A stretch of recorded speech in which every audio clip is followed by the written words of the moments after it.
Hello everyone, my name is Khushboo Chaudhary and welcome to our channel B study और tech. आज की video में हम करने वाले हैं MPS 004 के प्रीवियस ईयर क्वेश्चंस और इंपॉर्टेंट क्वेश्चंस का पार्ट 2।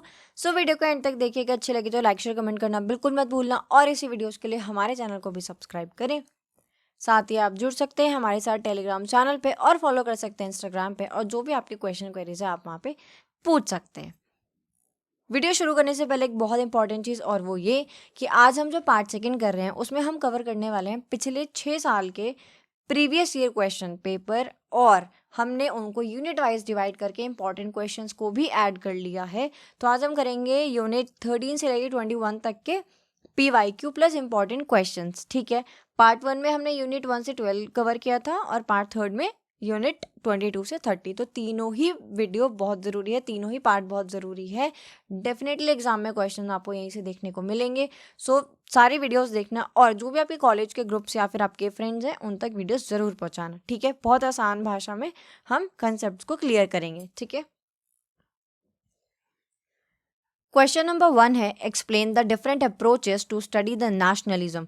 यानी कि बात करेंगे यहाँ पे नेशनलिज्म यानी कि राष्ट्रवाद को स्टडी करने के लिए, समझने के लिए, पढ़ने के लिए हम कौन कौन सी अप्रोच का इस्तेमाल करते हैं, यूज़ करते हैं, जैसे कि लिबरलिज्म और मार्क्सियन। आंसर पे बढ़ने से पहले एक बात बताती हूँ। लिबरलिज्म हमने पहले से पढ़ा हुआ है। ये एक लैटिन वर्ड लिबर से आया है जिसका मतलब होता है फ्री। ठीक है, तो ये एक इंडिविजुअल की बेसिकली यहाँ पे बात करते हैं।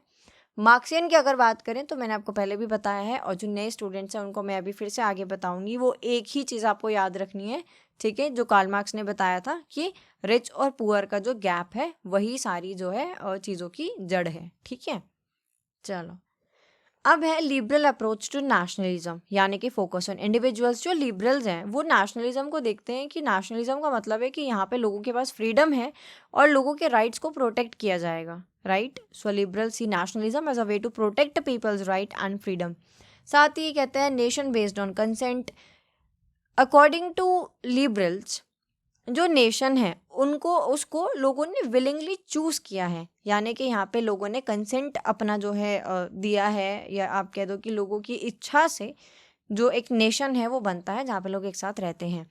नेक्स्ट है एम्फोसाइजेज ऑन डेमोक्रेसी, यानी कि जो नेशनलिज्म है वो सपोर्ट करता है डेमोक्रेटिक वैल्यूज़ को। क्योंकि देखो नेशनलिज्म के अंदर क्या होता है, आपको वोट, यहाँ पे ये बता रहे हैं कि वोट आप दे सकते हो, यहाँ पे इक्वालिटी है, आपके पास फ्रीडम है और लिबर्टी भी है।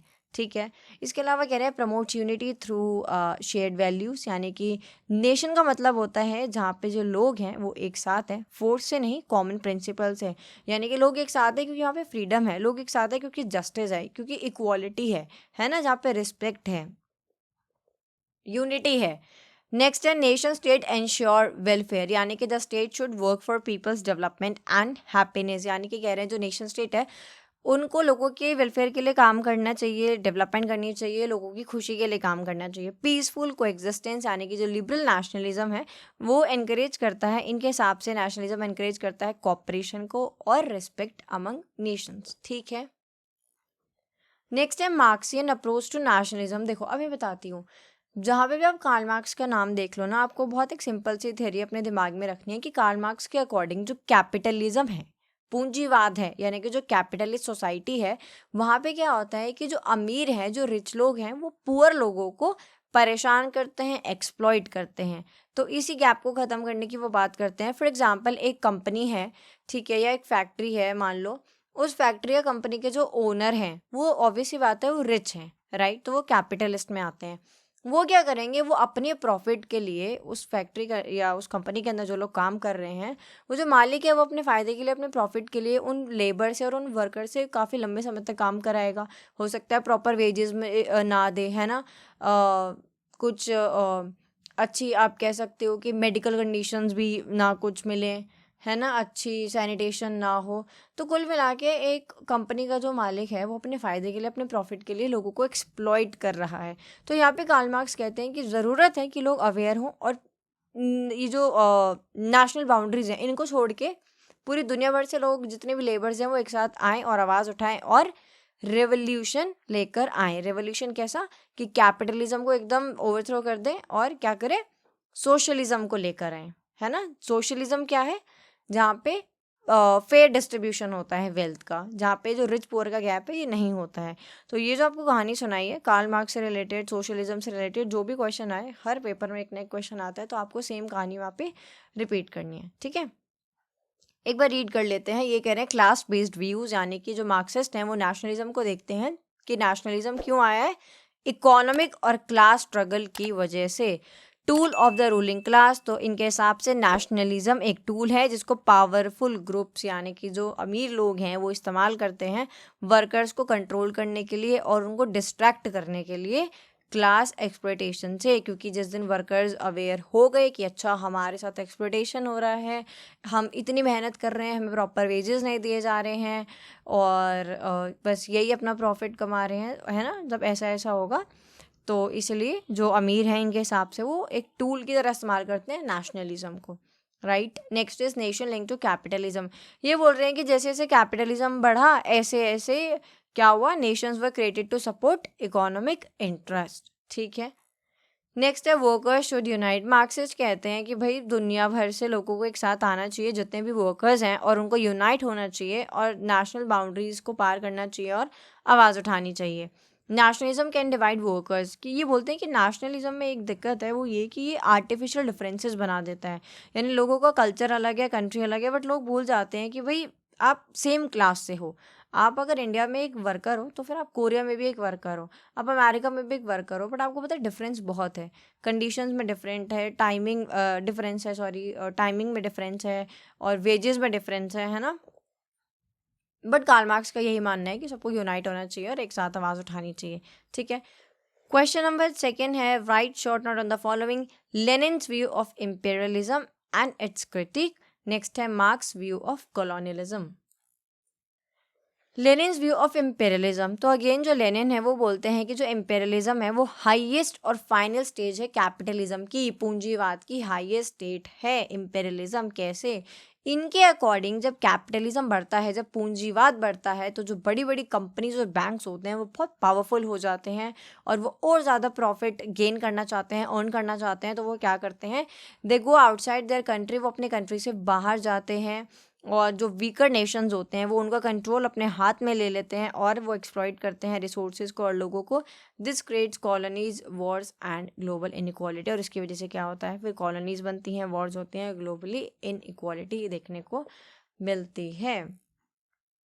अब इसके क्रिटिक क्या है, ये कह रहे हैं कि जो बहुत सारे स्कॉलर्स होते हैं ना, मतलब बहुत सारे जो स्कॉलर्स हैं वो एग्री करते हैं कि हाँ लेनिन ने काफ़ी अच्छे से इम्पेरियलिज्म को समझाया है, but at the very same time कुछ ऐसे भी हैं जो बोलते हैं कि बहुत ही सिंपल और बहुत ही इकोनॉमिक ये आइडिया है।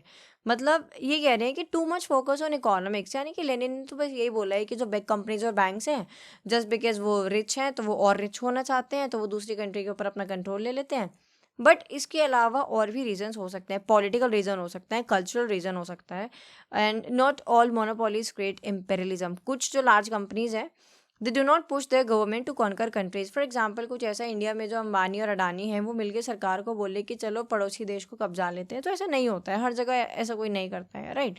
सो imperialism continued even after monopoly decline. ये कह रहे कॉलोनियलिज्म एग्जिस्ट करता है बिफोर कैपिटलिज्म, यानी कैपिटलिज्म के पहले से ही वो क्या करता आ रहा है, एग्जिस्ट करता आ रहा है।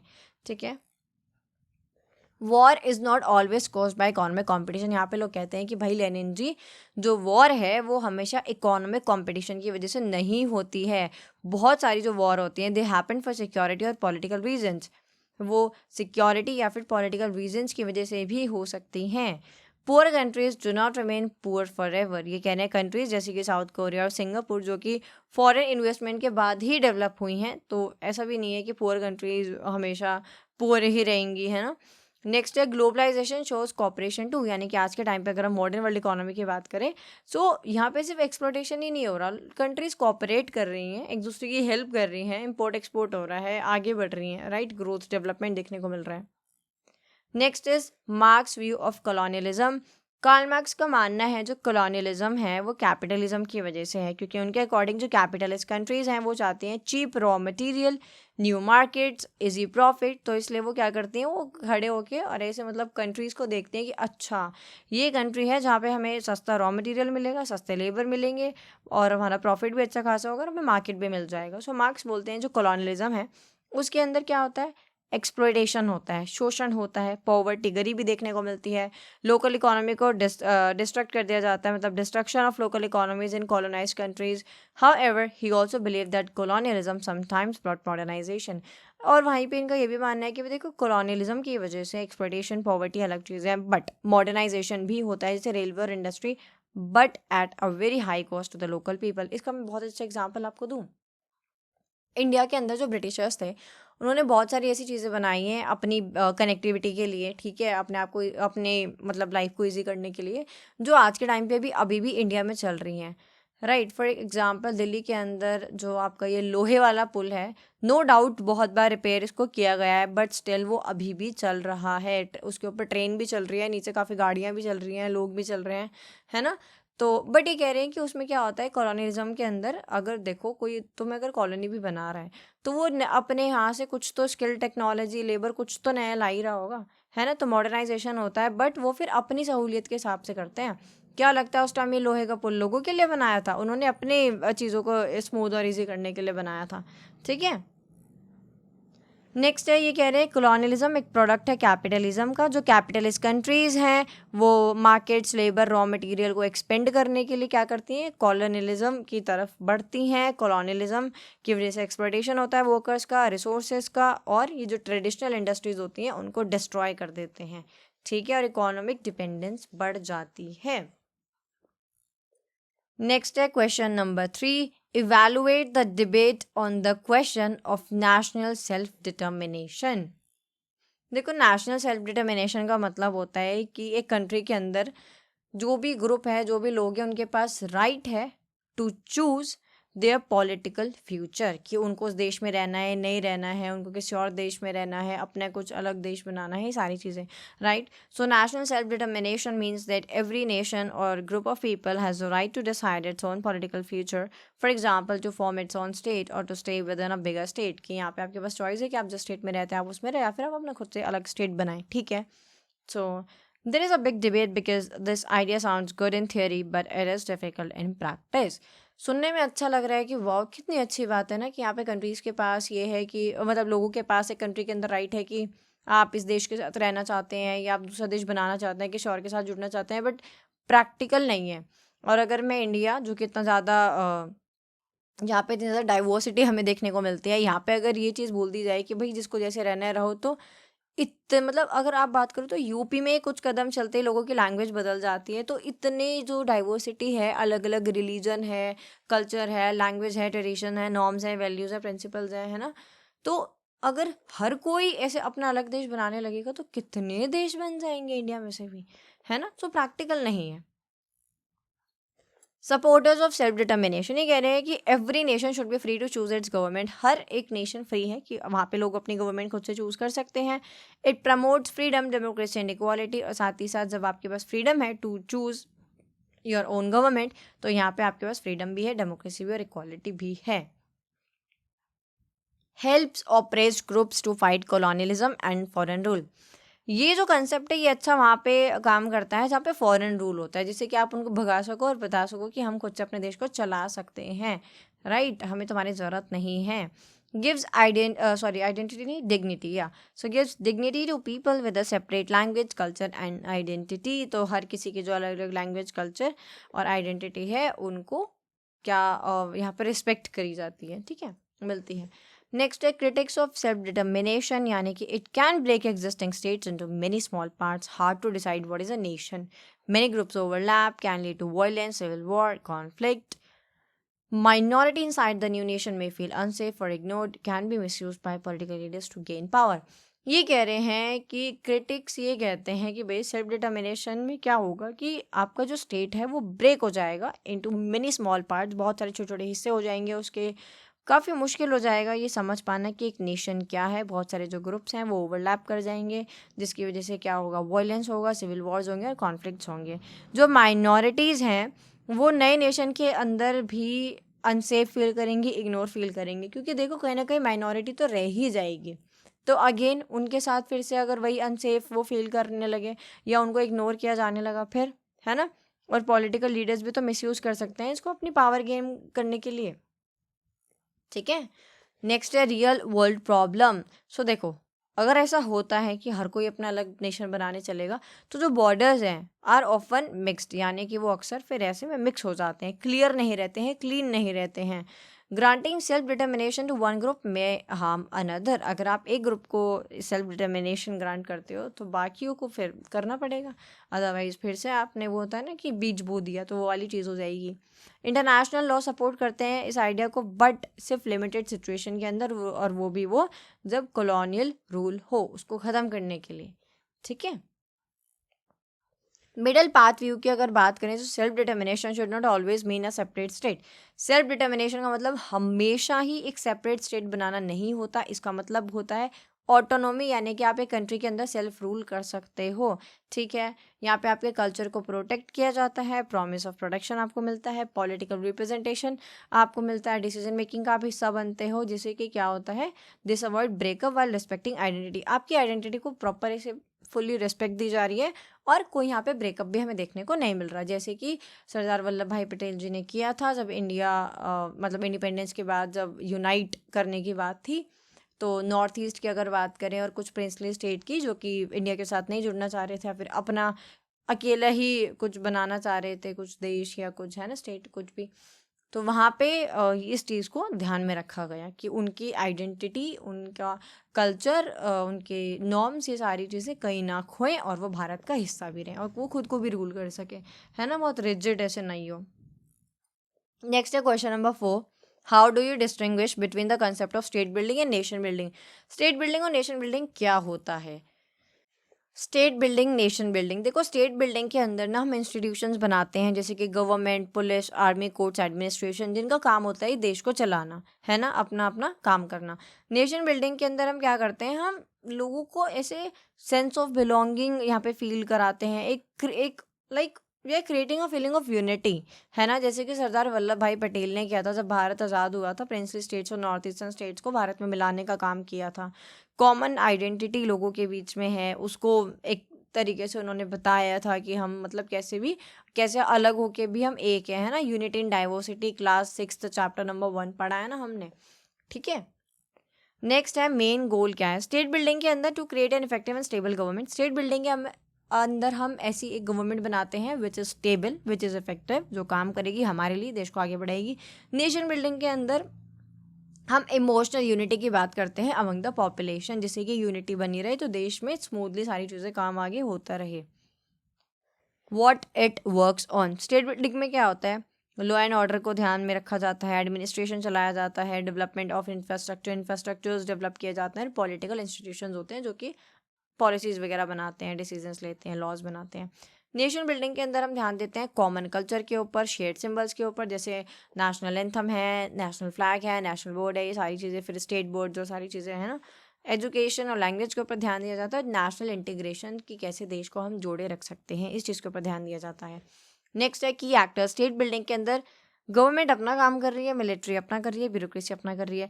नेशन बिल्डिंग के अंदर इस देश को यूनाइट करने के लिए हर कोई काम कर रहा है, जैसे कि पॉलिटिकल लीडर्स काम कर रहे हैं भाषण दे के, है ना, टीचर्स काम कर रहे हैं समझा के, मीडिया काम कर रही है जागरूक करके, सिविल सोसाइटी काम कर रही है। सिविल सोसाइटी में हमने पढ़ा था ना एनजीओ और आपका एसोसिएशंस, यूनियंस, क्लब्स, ये सारी चीज़ें वो अपना काम कर रहे हैं, कम्युनिटी ग्रुप्स अपना काम कर रहे हैं। ठीक है, जैसे अगर मैं फॉर एग्जांपल टीचर की एग्जांपल ले लूँ, ठीक है, क्योंकि मैं खुद भी पढ़ा रही हूँ, तो मतलब हमें ऐसा लगता है कि सिर्फ यूपीएससी करके ही हम कुछ बहुत बड़ा कर देंगे, बट एक्चुअल में ऐसा नहीं है। अगर मैं एक टीचर का भी एग्जांपल दूँ, तो एक टीचर अगर ऑफलाइन बात करूँ तो अपनी लाइफ में हज़ारों बच्चों को पढ़ा देते हैं, ऑनलाइन बात करूँ तो लाखों करोड़ों बच्चों को एक एक टीचर पढ़ा पा रहा है इस टाइम ऑनलाइन। अगर उन करोड़ों बच्चों में से कुछ 10,000 बच्चों के दिमाग में भी ऐसे सही चीज़ आ जाती है, तो वो आगे जाके जिस भी फील्ड में जाएंगे ना, वो देश को प्राउड ही फील कराएंगे, अपनी फैमिली को, अपनी कम्युनिटी को, अपने रिलीजन रीजन हर किसी को प्राउड फील कराएंगे, है ना। तो ये नेशन बिल्डिंग के अंदर आएगा। Next is time required, state building के अंदर can be done relatively faster with proper planning. देखो स्टेट बिल्डिंग के अंदर गवर्नमेंट है, वो अपनी प्रॉपर प्लानिंग के हिसाब से काम कर रही है, ब्यूरोक्रेसी है, मिलिट्री है, सबकी प्रॉपर प्लानिंग है, तो जल्दी काम हो रहा है। नेशन बिल्डिंग के अंदर थोड़ा सा टाइम लगता है, क्योंकि यहाँ पे ऐसे कुछ प्लानिंग्स नहीं है, यहाँ पे आप लोगों के हार्ट और माइंड के साथ डील करते हो, है ना। एग्जाम्पल की बात करें, स्टेट बिल्डिंग के अंदर आप कॉन्स्टिट्यूशन बनाते हो, पुलिस क्रिएट करते हो, फोर्स क्रिएट करते हो, कोर्ट्स बनते हैं। नेशन बिल्डिंग के अंदर आप नेशनल फेस्टिवल्स को प्रमोट करते हो, यूनिटी लेकर आते हो अमंग डिफरेंट एथनिक और रिलीजियस ग्रुप। जैसे अगर बात करें कि इंडिया के अंदर व्हाट इफ अगर एक पर्टिकुलर रिलीजन के फेस्टिवल्स के ऊपर छुट्टी हो और बाकियों के ऊपर नहीं हो, या किसी एक पर्टिकुलर जो कास्ट है उनका कुछ सेलिब्रेट करा जाए और बाकियों को नहीं किया जाए, तो ये नेशन बिल्डिंग के बिल्कुल ऑपोजिट होगा, क्योंकि यहाँ पे आप ब्रेकअप करवा रहे हो, है ना, यहाँ पे आप लड़ाई झगड़े का बीज बो रहे हो, है ना। तो नेशन बिल्डिंग के अंदर आप प्रमोट करते हो, आप यूनिटी की बात करते हो, यूनिटी इन डाइवर्सिटी की बात करते हो, देश को जोड़े रखने की बात करते हो, ठीक है। Next is question number 5, discuss the meaning of constitutionalism. नाम से ही पता चल रहा है क्या पढ़ने वाले हैं, ठीक है। कॉन्स्टिट्यूशनलिज्म का मतलब होता है कि भाई गवर्नमेंट के पास अनलिमिटेड पावर नहीं है, गवर्नमेंट को कॉन्स्टिट्यूशन के हिसाब से ही काम करना पड़ेगा, रूल्स फॉलो करने पड़ेंगे और गवर्नमेंट मिसयूज नहीं कर सकती अपनी पावर का। It is idea of limited responsible and accountable government. Constitutionalism के अंदर आपको संविधान के हिसाब से सरकार को जो है देश चलाना पड़ेगा, काफ़ी लिमिटेड आइडिया है, काफ़ी रिस्पॉन्सिबिलिटी होती है और अकाउंटेबल यानी कि जवाबदेह भी है। यहाँ पे सरकार अपनी मर्जी से कुछ भी नहीं कर सकती है। गवर्नमेंट इज लिमिटेड यानी कि government can not do what ever it wants, it must follow the constitution. Government अपनी मर्जी से कुछ भी नहीं कर सकती, कुछ भी इन द सेंस कि कुछ भी नहीं कर सकती है ना। कुछ भी कौन से वाला कि अनलिमिटेड पावर्स नहीं है ना। सो कॉन्स्टिट्यूशन को फॉलो करना पड़ेगा। रूल ऑफ लॉ यानी कि देखो everyone is equal before the law, कानून के आगे हर एक समान है, हर कोई बराबर है, even the prime minister and the president. No doubt इनकी भाई देखो वो एक पोजीशन पे है, एक अथॉरिटी है, ठीक है, तो उनके लिए कुछ स्पेशल रूल्स होते हैं, बट कानून के आगे सब बराबर है, ठीक है, मान लो। प्रोटेक्शन ऑफ राइट्स, ये कह रहे हैं कि कॉन्स्टिट्यूशन के अंदर क्या होता है कि फंडामेंटल राइट्स हमको मिले हुए हैं, राइट, जो हमसे इजीली कोई नहीं ले सकता, नहीं छीन सकता। सेपरेशन ऑफ पावर्स, पावर बटी हुई है कॉन्स्टिट्यूशन में, है ना। लेजिस्लेचर अपना काम करेगा, एग्जीक्यूटिव अपना, जुडिशरी अपना, जिससे कि क्या होगा, कोई भी अपनी पावर का मिसयूज नहीं करेगा, बैलेंस एंड चेक वाला यहाँ पे रहेगा सिस्टम, और क्या होगा, डिक्टेटरशिप नहीं होगी किसी भी एक की, है ना, सेपरेशन ऑफ पावर है ना। सो चेक्स एंड बैलेंसेस, वही जो अभी आपको बताया कि ये जो भी गवर्नमेंट की जो भी ब्रांच है, each branch of government keeps a check on the other, this stops the rise of dictatorship. Accountable government यानी जो लीडर्स हैं वो यहाँ पे जवाबदेह हैं, अकाउंटेबल हैं, क्योंकि उन्हें हम बना रहे हैं। पहली चीज़ तो डेमोक्रेसी है, दूसरा कॉन्स्टिट्यूशन में लिखा हुआ है ना कि भाई गवर्नमेंट अकाउंटेबल है, अपनी मर्जी से ये नहीं कर सकती सरकार कोई भी पॉलिसी ले आई और चेप दी, नहीं, है ना। अगर लोगों के खिलाफ है, देश के खिलाफ है, तो वो सरकार उसको वापस भी लेगी, लेना पड़ेगा। They can be question by courts, media and people. Free and fair elections, तो नाउ पीपल कैन चूज और रिमूव देयर लीडर्स पीसफुली। तो कॉन्स्टिट्यूशन के हिसाब से जो हर 5 साल में इलेक्शन होते हैं वहाँ पे हमारी मर्जी है, हम अपने लीडर्स को चूज करें या उन्हीं को रखें या फिर बदल दें या किसी को भी ना रखें, है ना, मतलब किसी ना किसी को तो रखना पड़ेगा।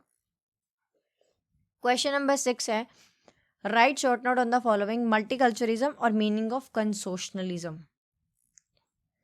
देखो मल्टीकल्चरिज्म का मतलब होता है कि बहुत सारे लोग हैं जो अलग अलग रीजन से, रिलीजन से हैं, अलग अलग फेस्टिवल कल्चर सेलिब्रेट करते हैं, नॉर्म्स वैल्यूज़ हैं, अलग अलग प्रिंसिपल्स हैं, अलग लाइफस्टाइल है, अलग लैंग्वेज है, अलग ट्रेडिशन है, बट वो एक साथ सेम समाज में रह रहे हैं, सेम सोसाइटी में रह रहे हैं और रिस्पेक्ट कर रहे हैं और वहाँ पे इक्वालिटी भी है। For example Gokuldham society. So ये कह रहे हैं multiculturalism means people from different culture, religions, language and traditions living together in the same society with respect and equality. Believe it says that all culture valuable, ये कह रहे हैं कि हर culture valuable है। यार देखो हर कल्चर जो है, हर किसी का कल्चर कीमती है।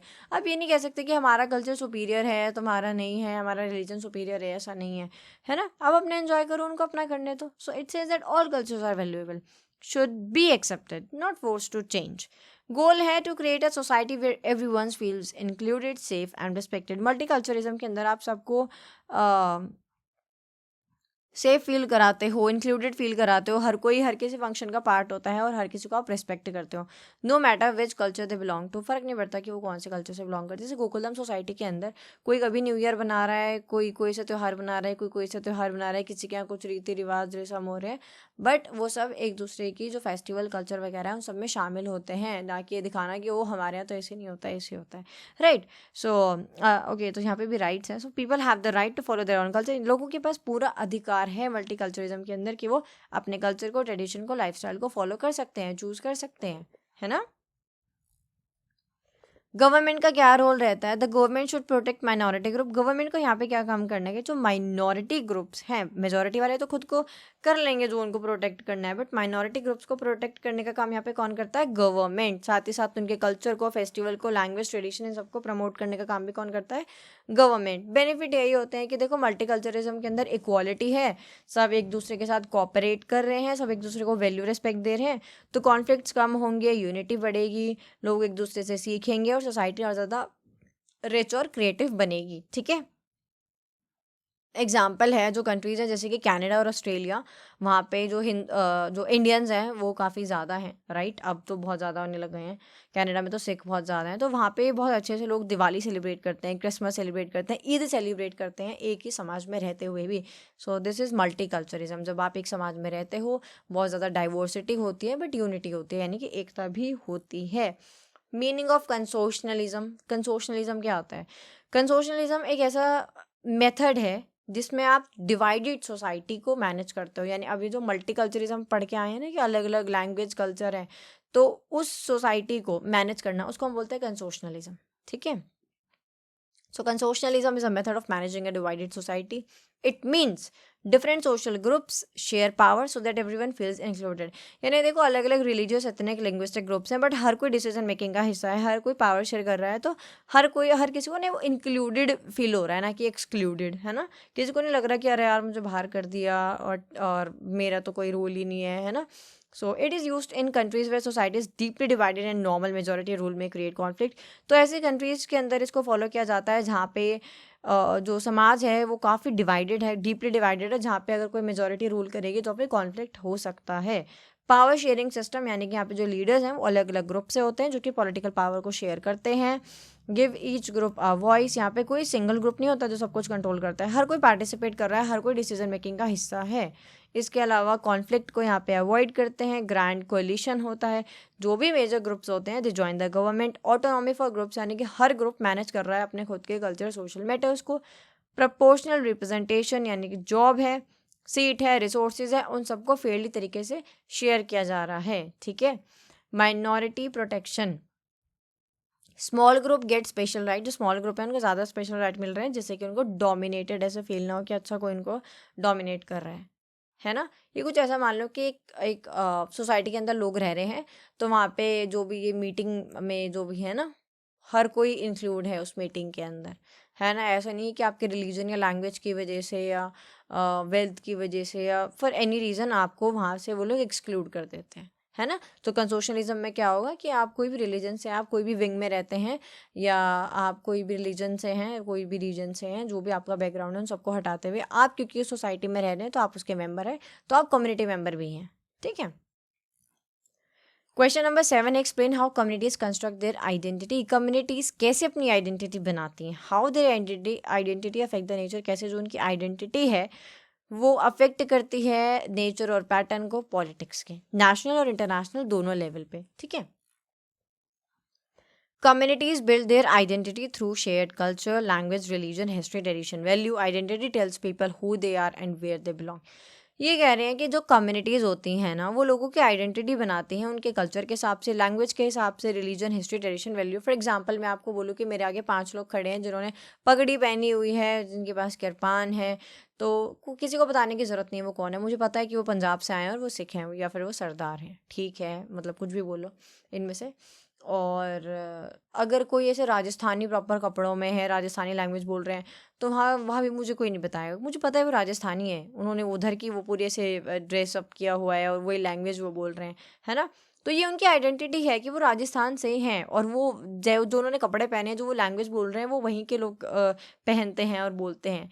ठीक है, सो कम्युनिटीज़ अपनी आइडेंटिटी बनाती हैं अपनी हिस्ट्री से, अपने रिलीजन से, अपनी लैंग्वेज से, अपने कल्चर से, अपने ट्रेडिशन से, अपनी वैल्यूज से। आइडेंटिटी बताती है कि आप कौन हो और आप कहाँ से बिलोंग करते हो, है ना? हाउ आइडेंटिटी इज कंस्ट्रक्टेड, कैसे बनती है आइडेंटिटी? पहले तो कल्चरल ट्रेडिशन, यानी कि आप जो भी फेस्टिवल सेलिब्रेट कर रहे हो, रिचुअल सेलिब्रेट कर रहे हो, और जो भी आपकी क्लोथिंग है, जो भी आपका फूड है, ये आपकी आइडेंटिटी बनाता है। फॉर एग्जाम्पल, कहीं का दाल बाटी चूरमा तो कहीं का मक्की की रोटी और साग, कहीं छोले भटूरे, है ना? कहीं क्या होता है बिहार में, वो शायद लिट्टी चोखा, है ना? मतलब हाँ, लिट्टी चोखा ही होता है, ठीक है। तो ये सारी चीज़ें हैं, या फिर साउथ में कुछ जैसे डोसा, सांभर, इडली, ये सारी चीज़ें, तो ये सारी चीज़ें आपको मतलब बता देती हैं कि आप किधर से हो, है ना।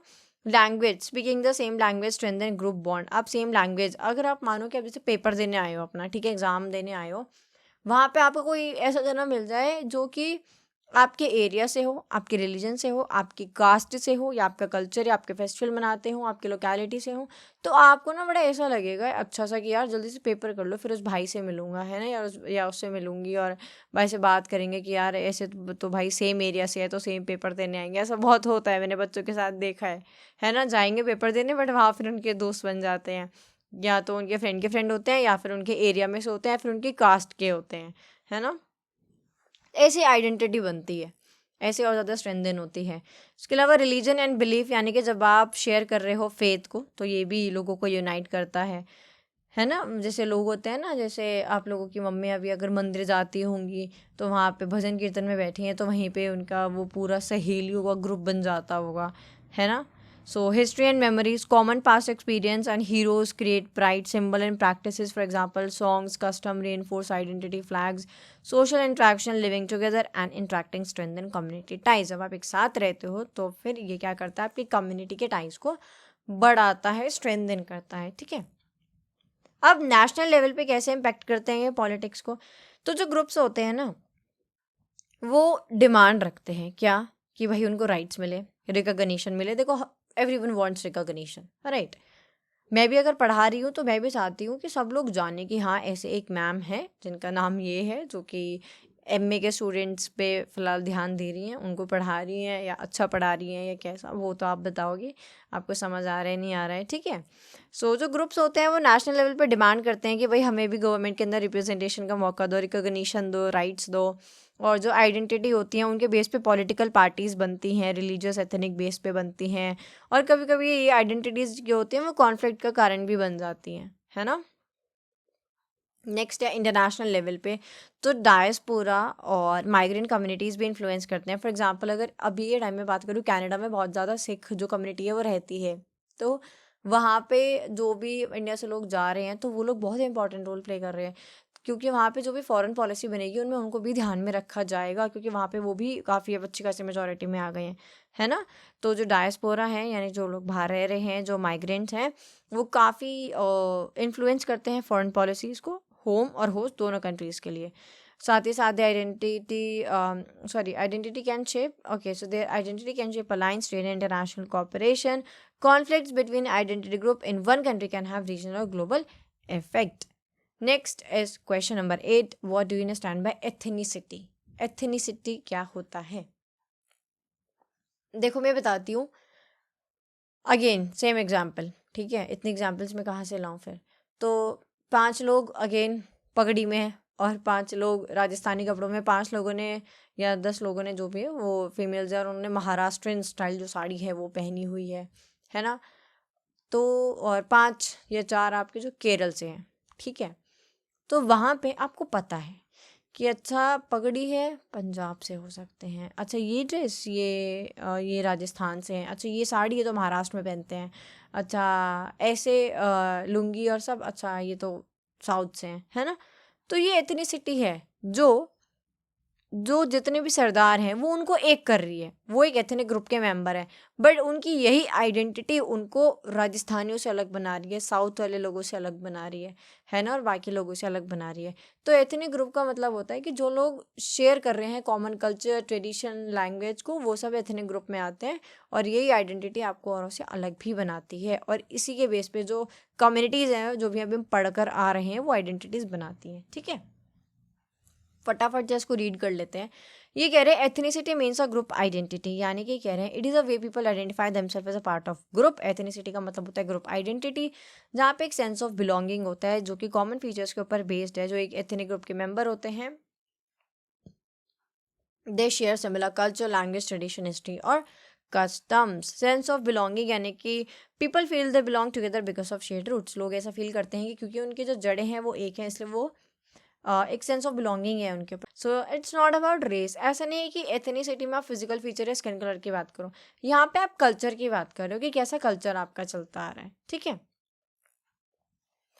Passed from one generation to another. तो जो आपकी ट्रेडिशन है, लैंग्वेज है, कस्टम है, वो कंटिन्यू रहते हैं, है ना, ओवर टाइम, यानी कि वो जनरेशन टू जनरेशन आते रहते हैं। Creates emotional attachment. सो लोग ना बड़े से प्राउड फील करते हैं अपने एथनिक ग्रुप से जुड़ के, और साथ ही साथ वो चाहते हैं कि उनकी आइडेंटिटी को प्रोटेक्ट किया जाए, है ना, कोई हम ना पचाए। Can be multiple. अब एक पर्सन की एक से ज़्यादा आइडेंटिटी हो सकती है, जैसे कि लैंग्वेज, रीजन और tribe, right. So in short, ethnicity means a group of people who share common culture, trait, language, history and tradition and feel a strong sense of belonging to each other.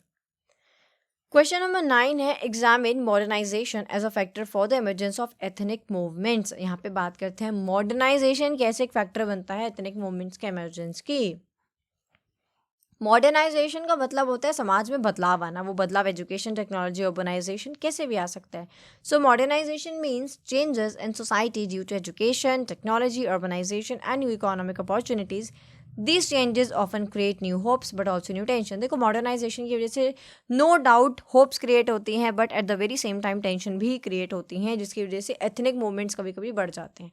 कैसे और क्यों? देखो, new awareness through education, यानी modernisation से no doubt education बढ़ रही है, लोग और ज़्यादा अवेयर हो रहे हैं अपनी आइडेंटिटी, हिस्ट्री और राइट्स को लेके। और ये जो अवेयरनेस है वो उनको अवेयरनेस कहाँ पे लेके जाएगी कि आपको अब डिमांड रखनी है कि आपके जो एथनिक ग्रुप हैं उनको आप प्रोटेक्ट कर सको, या रिकॉग्निशन उनका जो उनको मिले, right.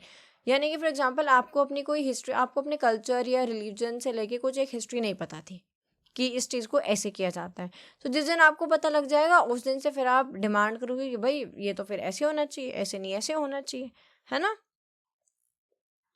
Urbanisation brings different groups together, यानी कि people from different communities move to cities. अलग अर्बनाइजेशन में क्या होता है, लोग अलग अलग कम्युनिटी से सिटीज़ में मूव करते हैं, कंपटीशन बढ़ता है जॉब्स को लेके, रिसोर्सेज को लेके, फिर वो बढ़ते हैं, जॉब्स बढ़ती हैं। और जब कोई एक ग्रुप फील करता है लेफ्ट आउट, तो क्या होता है, एथनिक मूवमेंट देखने को मिलता है। भाई वो एंगर कहीं तो दिखाएगा ना। नेक्स्ट है इकोनॉमिक चेंजेस क्रिएट इनइक्वालिटी, यानी कि जो मॉडर्न इकोनॉमिक मतलब देखो नो डाउट बेनिफिट्स हैं, बट यहाँ पे क्या है कि ग्रुप्स दैट फील नेग्लेक्टेड, वो ग्रुप्स जो नेग्लेक्ट फील कर रहे हैं, जो एक्सप्लॉइटेड फील कर रहे हैं, फिर वो बेटर ट्रीटमेंट की डिमांड रखते हैं। और डिमांड शांतिपूर्वक आजकल नहीं रखी जाती है, काफ़ी जो प्रोटेस्ट होते हैं वो फिर अलग ही रूप ले लेते हैं, है ना, और फिर सोल्यूशन तो शायद ही मिलता है। Political mobilization become easier. तो देखो मीडिया, फोन्स और इंटरनेट के थ्रू ये जो मोबिलाइजेशन है वो बहुत ईजी हो गया है। कुछ नहीं करना, एक व्हाट्सएप ग्रुप बना लो, लोग अपने आप जुड़ते जाएंगे और आप बहुत आसानी से लोगों को इकट्ठा कर लोगे, है ना। कोई ज़रूरत नहीं है आप लोगों के घर जाके बोलो कि भाई कल सुबह में धरने पे बैठना है। एक व्हाट्सएप ग्रुप बनाओ, बस एक मैसेज डालो कि सुबह इतने बजे मिलना है सबको, वहाँ सब आ जाएंगे, ठीक है। Fear of losing culture. Modern lifestyle से क्या हो रहा है कि इतनी जल्दी जो ये फैलता जा रहा है ना मॉडर्न लाइफस्टाइल, इससे क्या हो रहा है कि जो छोटे छोटे एथनिक ग्रुप्स हैं उनको डर है वो अपनी लैंग्वेज, कस्टम, ट्रेडिशन को खो ना दें, तो वो उसको प्रोटेक्ट करने के लिए मूवमेंट स्टार्ट कर देते हैं, ठीक है। नेक्स्ट है राइज ऑफ डेमोक्रेटिक राइट्स, ठीक है। Modern political system allow freedom of speech and organization, यानी कि जो मॉडर्न पॉलिटिकल सिस्टम है यहाँ पे आपको फ्रीडम मिलती है स्पीच और ऑर्गेनाइजेशन के, यानी आप ऑर्गेनाइजेशन बना सकते हो और स्पीच की भी फ्रीडम मिलती है। एथनिक ग्रुप्स यूज़ करते हैं इन राइट्स को अपनी डिमांड रखने के लिए, चाहे वो पीसफुली रखें चाहे पॉलिटिकली, ठीक है। Next is question number 10, explain the types of political and democratic regime. जल्दी जल्दी पढ़ते हैं, ठीक है, अब क्योंकि वीडियो काफ़ी लंबी होती जा रही है। सो ये कह रहे हैं democratic regimes are different ways in which democracy is practice. जिस तरीके से डेमोक्रेसी प्रैक्टिस की जाती है ऐसी अलग अलग डेमोक्रेटिक रिजाइम्स है। पहला है पार्लियामेंट्री डेमोक्रेसी, जिसमें क्या होता है लोग इलेक्ट करते हैं पार्लियामेंट को और पार्लियामेंट चूज करता है प्राइम मिनिस्टर को। एग्जीक्यूटिव के अंदर आते हैं पीएम प्लस प्राइम मिनिस्टर, जो कि डायरेक्टली रिस्पॉन्सिबल होते हैं टू द पार्लियामेंट, जो कि इंडिया और यूके में होता है ना। PM can be removed by no confidence motion. यहाँ पे जो प्राइम मिनिस्टर है आप उनको रिमूव कर सकते हो नो कॉन्फिडेंस मोशन के थ्रू, या फिर जो भी आपके हेड ऑफ स्टेट है, प्रेसिडेंट, किंग, वो होते हैं तो उनके पास लिमिटेड पावर्स होती हैं, ठीक है। प्रेसिडेंशियल डेमोक्रेसी क्या होती है, यहाँ पे जो लोग हैं वो डायरेक्टली इलेक्ट करते हैं प्रेसिडेंट को। प्रेसिडेंट होते हैं head both of state and head of government. जो एग्जीक्यूटिव है वो सेपरेट होता है लेजिस्लेचर से, और ये यूएस के अंदर होता है जहाँ पे आप प्रेसिडेंट को आसानी से नहीं हटा सकते हो। ठीक है, सारी पावर ही मतलब प्रेसिडेंट के हाथ में है वहाँ पे कॉमन। ठीक है, सेमी प्रेसिडेंशियल डेमोक्रेसी जहाँ पे प्रेसिडेंट प्राइम मिनिस्टर दोनों होते हैं, लोग प्रेसिडेंट इलेक्ट करते हैं, पार्लियामेंट पीएम चुन लेता है, पावर दोनों के बीच में बढ़ जाती है, और हमें ये फ्रांस में देखने को मिलता है। नेक्स्ट इज डायरेक्ट डेमोक्रेसी जहाँ पे कोई रिप्रेजेंटेटिव नहीं है, कोई किसी को वोट नहीं कर रहा, कोई किसी को नहीं जिता रहा। यहाँ पे क्या होता है, पॉपुलर वोट्स होते हैं, रेफरेंडम्स होते हैं, इनिशिएटिव्स होते हैं, यानी कि लोग डायरेक्टली डिसीजंस ले रहे हैं। काफ़ी रेयर है ये, क्योंकि हर जगह डाइवर्सिटी है तो इतना ईजी नहीं है कि लोग डायरेक्टली पार्टिसिपेट करें, बट स्विट्जरलैंड के अंदर ही देखने को मिलता है। इसके अलावा है रिप्रेजेंटेटिव डेमोक्रेसी, यानी कि people elect representatives to make decision for them, यानी कि लोग अपने रिप्रेजेंटेटिव्स को यहाँ पे इलेक्ट करते हैं किसके लिए, कि उनके बिहाफ पे वो डिसीजन ले। जैसे कि इंडिया में होता है, हम भी तो भाई वोट डालते हैं, फ्री फेयर इलेक्शंस होते हैं, है ना, और हमारे रिप्रेजेंटेटिव फिर हमारे लिए काम करते हैं, पॉलिसी बनाते हैं। Next is liberal democracy. Liberal democracy में ये इंडिविजुअल राइट्स के ऊपर फोकस करते हैं कि भाई इंडिविजुअल्स के पास राइट होना चाहिए, रूल ऑफ लॉ होना चाहिए, प्रेस फ्री होनी चाहिए, प्रेस के पास फ्रीडम होनी चाहिए, और फेयर इलेक्शंस होने चाहिए। गवर्नमेंट पावर इज़ लिमिटेड, यहाँ पे जो गवर्नमेंट की पावर है वो काफ़ी लिमिटेड है, कॉन्स्टिट्यूशन ने काफ़ी लिमिट किया हुआ है उसको, और यहाँ पे जो माइनॉरिटीज़ है उनको प्रोटेक्ट किया जाता है, किसमें, लिबरल डेमोक्रेसी में। नेक्स्ट है इलिबरल या हाइब्रिड डेमोक्रेसी, जहाँ पे इलेक्शंस तो हो रहे हैं बट राइट्स को रेस्ट्रिक्ट कर दिया गया है। मीडिया यहाँ पे फ्री नहीं है, कोर्ट भी पूरी तरीके से इंडिपेंडेंट नहीं है, तो लग रहा है कि डेमोक्रेसी है कि भाई इलेक्शंस हो रहे हैं बट राइट्स हैं बट रेस्ट्रिक्टेड है। अच्छा, मीडिया फ्री नहीं है तो पूरी तरीके से ये डेमोक्रेटिक भी नहीं है। ठीक है, next is single party democracy. Only one political party dominates the system, यहाँ पे जो एक सिंगल पॉलिटिकल पार्टी होती है वो पूरे सिस्टम को डोमिनेट करती है। इलेक्शंस होते हैं बट कंपटीशन काफ़ी लिमिटेड है, जो कि चाइना में होता है। पूरी तरीके से डेमोक्रेटिक नहीं है बट वन पार्टी सिस्टम वहाँ पे है। कॉन्स्टिट्यूशनल डेमोक्रेसी में जो गवर्नमेंट्स है वो स्ट्रिक्टली बिल्कुल रिजिडली कॉन्स्टिट्यूशन के हिसाब से काम करती है और फंडामेंटल राइट्स को प्रोटेक्ट करती है, और वहाँ पे पावर अलग अलग इंस्टीट्यूशंस में डिवाइड होती है। ठीक है, question number 11, examine the characteristics and features and role of bureaucracy in developing societies. यहाँ पे ब्यूरोक्रेसी के बारे में बात करेंगे, उसके कैरेक्टरिस्टिक, फीचर और रोल। Characteristics features of bureaucracy in developing society, पहला है परमानेंट एंड प्रोफेशनल। ये कह रहे हैं कि जो ब्यूरोक्रेट्स होते हैं ना वो फुल टाइम गवर्नमेंट एम्प्लॉय होते हैं, यानी कि जो सरकार है वो तो बदलती रहती है बट जो ब्यूरोक्रेट्स हैं वो ब्यूरोक्रेट्स ही रहते हैं। नो डाउट प्रमोशन होता है, नो डाउट ट्रांसफर होता है, बट वो ब्यूरोक्रेट्स ही रहते हैं। सो ये कह रहे हैं bureaucrats full time government employees होते हैं, गवर्नमेंट बदल जाए बट वो अपना काम वैसे ही करते रहते हैं। हाईली सेंट्रलाइज, यानी कि बहुत सारे डिसीजन टॉप लेवल पे लिए जाते हैं बट लोकल ऑफिशियल्स के पास भी लिमिटेड पावर होती है। ये क्या करते हैं, रूल्स और प्रोसीजर्स को फॉलो करते हैं, जो फाइल्स, रेगुलेशंस और रूल्स होते हैं उनके हिसाब से ये काम करते हैं। एक हायरार्किकल स्ट्रक्चर होता है, यानी एक क्लियर चेन ऑफ कमांड, यानी कि जो टॉप ऑफिसर्स होते हैं वो मिडिल ऑफिसर्स को कमांड देते हैं और मिडिल ऑफिसर्स लोअर स्टाफ को, और फिर काम होता है ग्राउंड पे। नेक्स्ट है जर्नलिस्ट ऑफिसर्स, यानी कि जो ऑफिसर्स होते हैं अक्सर उनके पास काफ़ी नॉलेज होती है। भाई देखो, एक अगर कोई सिविल सर्वेंट है तो वो दुनिया भर की नॉलेज लेके बना है। मैं ये नहीं कहती कि आपने प्री क्लियर कर लिया, मेंस क्लियर कर लिया, इंटरव्यू कर लिया, आप सिविल सर्वेंट बन गए तो ही आपने नॉलेज गेन करी है, नहीं। मैं कह रही हूँ आपने प्री तक क्लियर नहीं करा बट आपने बहुत नॉलेज ले ली, है ना। बट फिर भी कहीं ना कहीं स्पेशल टेक्निकल स्किल की ज़रूरत पड़ती है, जो कि किसके पास होती है, जर्नलिस्ट ऑफिसर्स के पास। रेड टेप, यानी कि जो प्रोसीजर्स होते हैं वो कभी कभी स्लो होते हैं, लेंदी होते हैं, और जिनकी वजह से काफ़ी डिलेज भी हमें देखने को मिलते हैं। पॉलिटिकल इन्फ्लुएंसेस, यानी कि जो ब्यूरोक्रेसी है sometime affected by political pressure in developing countries. आजकल बहुत ही चल रहा है ये। IAS IPS जाते हैं कहीं चेकिंग के लिए, किसी काम के लिए, वहीं पे कोई नेता फ़ोन करके कि ऐसे ऐसे तुम कैसे चले गए, कौन है तुम, मुझे नहीं जानते हैं ना, ये सारी चीज़ें। तो ऐसा भी हो जाता है, पॉलिटिकल प्रेशर भी पड़ जाता है। लैक ऑफ रिसोर्सेज, बहुत सारे डिपार्टमेंट्स तो फंड, स्टाफ और टेक्नोलॉजी की शॉर्टेज ही फेस करते रहते हैं। इसके अलावा रोल क्या है ब्यूरोक्रेसी का, पहला इम्प्लीमेंट डेवलपमेंट पॉलिसीज़, यानी गवर्नमेंट प्रोग्राम्स को ये लोग चलाते हैं। जैसे मान लो गवर्नमेंट ने कोई पॉलिसी बनाई है एजुकेशन को लेके, हेल्थ को लेके, रोड्स को लेके, या पॉवर्टी रिडक्शन, गरीबी हटाने को लेके, तो ये सारी वेलफेयर स्कीम को तो स्कीम जो है उनको सरकार ने तो बना दिया, बस इम्प्लीमेंट कौन करेगा, है ना, ब्यूरोक्रेट्स करेंगे। ग्राउंड लेवल तक कौन लेके जाएगा, ब्यूरोक्रेट्स लेके जाएंगे। इंश्योर लॉ एंड ऑर्डर यानी कि पीस मेंटेन करेंगे, सिक्योरिटी इंश्योर करेंगे, जस्टिस इंश्योर करेंगे, which is important for development, right. Provides administrative stability. So again even when government change, सरकार भले ही बदल जाए, ब्यूरोक्रेसी कॉन्टिन्यूटी में रहती है, स्टेबल रहती है। एडवाइसर टू पॉलिटिकल एग्जीक्यूटिव्स यानी कि ये एक्सपोर्ट एडवाइस प्रोवाइड करता है मिनिस्टर्स को। अब ऑब्वियसली बात है, इतना पढ़ लिख के गए हैं तो दुनिया भर की नॉलेज है, तो पॉलिसी मेकिंग के टाइम पे, डिसीजन मेकिंग के टाइम पे ये जो मिनिस्टर्स हैं उनकी हेल्प करते हैं, उनको एक्सपोर्ट एडवाइस देते हैं जिससे कि नेशनल प्रॉब्लम्स को सॉर्ट किया जा सके। इसके अलावा promote social and economic development यानी कि helps in planning and executing schemes for agriculture, industry and rural development and banking etcetera. इसके अलावा ब्रिज गवर्नमेंट एंड पीपल, लोगों के और सरकार के बीच में जो ब्यूरोक्रेट्स हैं वो एक ब्रिज का काम करते हैं, जो कि सरकार ने जो भी पॉलिसी बनाई है उसको ग्रास रूट लेवल तक लाने का काम करते हैं, ठीक है। नेक्स्ट है builds institution, school, hospital, transport system, welfare department, ये सब बनवाने में सरकार के साथ जो है उनकी हेल्प करते हैं, and which are important for nation building, ठीक है। एक बहुत पहले सीरियल आता था बालिका वधू नाम से, है ना, उसमें वो जो लड़की होती है और फिर एक नए कैरेक्टर की एंट्री होती है। देखो ऑल्दो मैं नहीं देखती हूँ सीरियल्स और ये सब, बट वो काफ़ी फेमस था, ठीक है।